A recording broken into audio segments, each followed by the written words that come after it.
अब मैं बताता हूं कि न्यूज क्या है। इन्होंने 3 अमेंडमेंट क्या दिए हैं। इन्होंने कहा है कि हमने प्रत्येक बच्चे के लिए उसकी कैटेगरी के हिसाब से एक मिनिमम एलिजिबिलिटी क्राइटेरिया रखा था, percentage of minimum eligibility criteria रखा था, जिसमें जनरल कैटेगरी को हमने 40% के अंदर रखा, जिसमें हमने यूआर कैटेगरी को 40% रखा। उसके बाद इसने बोला है कि हमने ईडब्ल्यूएस कैटेगरी को, इकोनॉमिक वीकर सेक्शन को भी 40% रखा है, और ओबीसी जो एनसीएल वाले होते हैं, ओबीसी नॉन क्रिमिनलियर वाले, उसमें 30% हमने रखा है। उसके साथ साथ एससी को भी हमने 30% रखा है, मिनिमम परसेंटेज क्राइटेरिया जो एलिजिबिलिटी क्राइटेरिया है, और एसटी, यानी कि अगर आप इससे कम नंबर लेकर आते हो तो आप वैसे ही फेल हो। इससे कम अगर आपके आते हैं तो आप फेल हो। ये बात तो आपको समझ में आती होगी। As per the qualifying criteria इन्होंने ये अपने नोटिफिकेशन में ही दे दिया है, ठीक है। अब प्रश्न पता है क्या उठ रहा है? प्रश्न ये इनके दिमाग में आ गया कि जब इन्होंने रिजल्ट निकाला होगा तो ऐसे बच्चे कई सारे होंगे जिनके 50 से ऊपर नंबर आ रहे होंगे, 60 से ऊपर नंबर आ रहे होंगे, और उनकी शिफ्ट होगी आसान। और उन्होंने नॉर्मलाइज किया होगा किससे? बेस शिफ्ट से। जो बेस शिफ्ट है मतलब ना तो उसमें अटेंडेंस भी उसमें 50% से ज्यादा हो। बेस शिफ्ट का मतलब है कि अभी इसमें क्या हुआ है कि अटेंडेंस भी तो कम रही है, इस बार अटेंडेंस भी कम रही है और बच्चों के नंबर कम भी आ रहे हैं और कई बच्चों के क्वालिफाइंग भी हो रहे हैं। लेकिन जो भी आपके नॉर्मलाइज मार्क्स हैं वो ऊपर नीचे होंगे। जैसे कि उन बच्चों को भी हिम्मत नहीं हारनी है, इसमें उन बच्चों की भी हिम्मत नहीं हारनी है जिनके मान लो 35 नंबर आ रहे हैं और 37 नंबर आ रहे हैं। ऐसा क्यों सर?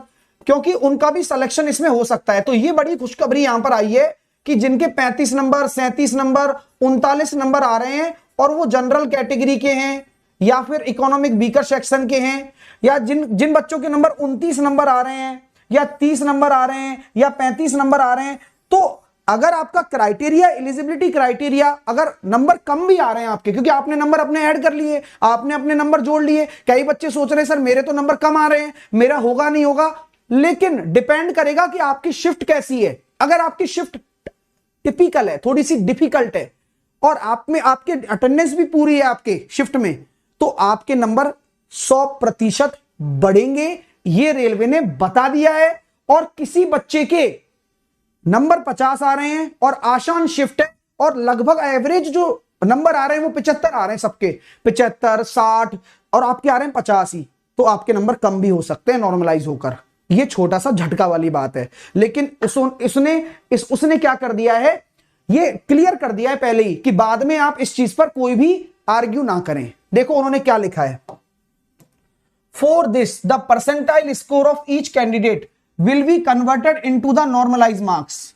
यानी कि हर कैंडिडेट के जो नंबर होंगे वो नॉर्मलाइज मार्क्स में कन्वर्ट किए जाएंगे, रॉ मार्क्स नहीं होंगे। तो जिनके नंबर कम आ रहे हैं उनके लिए फायदे वाली बात हो सकती है कि हो सकता है इस बार परचम लहर ही जाए। भाई साहब क्या दिक्कत है? ठीक है, by interpolation of raw marks into the base shift.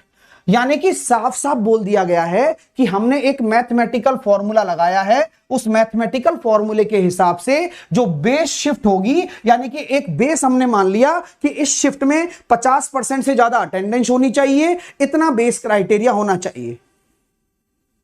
ठीक है, तो आपके जो कैंडिडेट के होंगे, हर किसी कैंडिडेट के नंबर नॉर्मलाइज होंगे, तो आपके नंबर कम भी आ रहे हैं तो बढ़ेंगे। ठीक है, अगर आपकी टफ जो शिफ्ट है वो टिपिकल थी या हार्ड थी।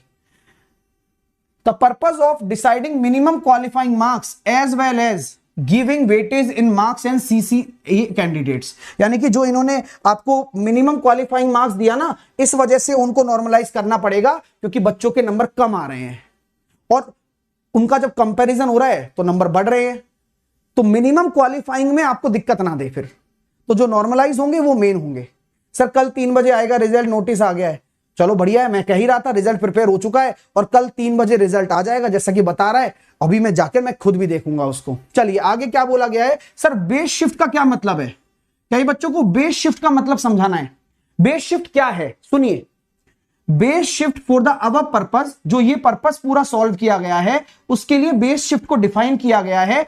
ऐसी शिफ्ट जिसमें हाईएस्ट मीन एवरेज, लो स्टैटिस्टिक्स लगा दिया और क्या, उसने मीन निकाल लिया, वहां पर एवरेज निकाल लिया, जितनी भी शिफ्ट उस दिन हुई हैं with a condition that is present candidate count should be 70% more than the average of the shift, यानी कि 70% से ज्यादा कैंडिडेट होने चाहिए उसमें। अरे 87.67 सर हो जाएगा क्या? अरे मजाक मत करो यार, हो रहा है तो मिठाई भी खिला रहे हो, ऐसी क्या बात है।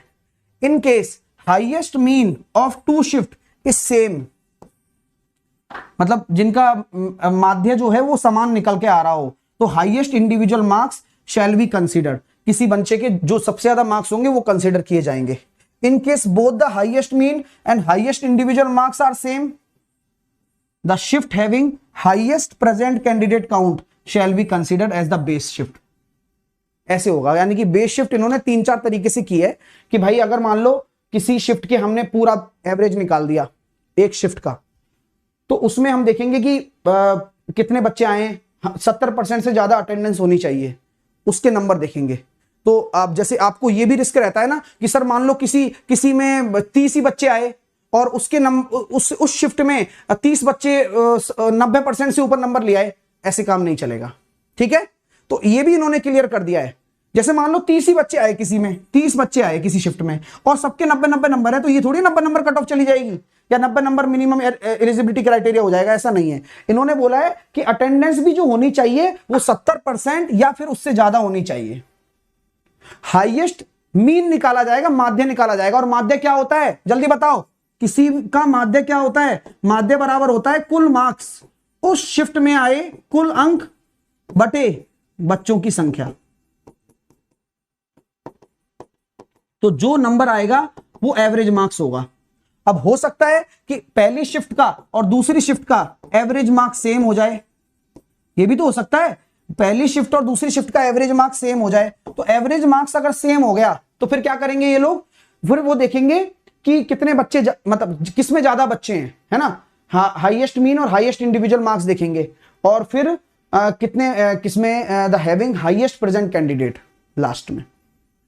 सर 92.33 होगा पटना बोर्ड, मजे ले रहे हो क्या हैं भाई? देखो उनके लिए फायदा जिनके नंबर कम आ रहे थे, और जिनका होना है वो हो जाएगा। मिठाई खिलाने चुपचाप जयपुर आ जाना, ध्यान रख रहे हो, बहुत मेहनत कराइए तुम लोगों को।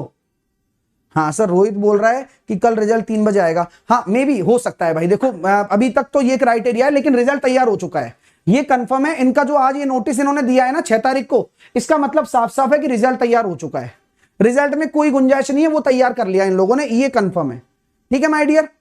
हाँ सर 62 सर हो सकता है, देखो कट ऑफ कम जाएगी, कैंडिडेट नहीं आए पेपर देने, बच्चे भी कम आए हैं और सीट भी काफी हैं, तो इस बार तो मिठाई तैयार रखिए पहली बात।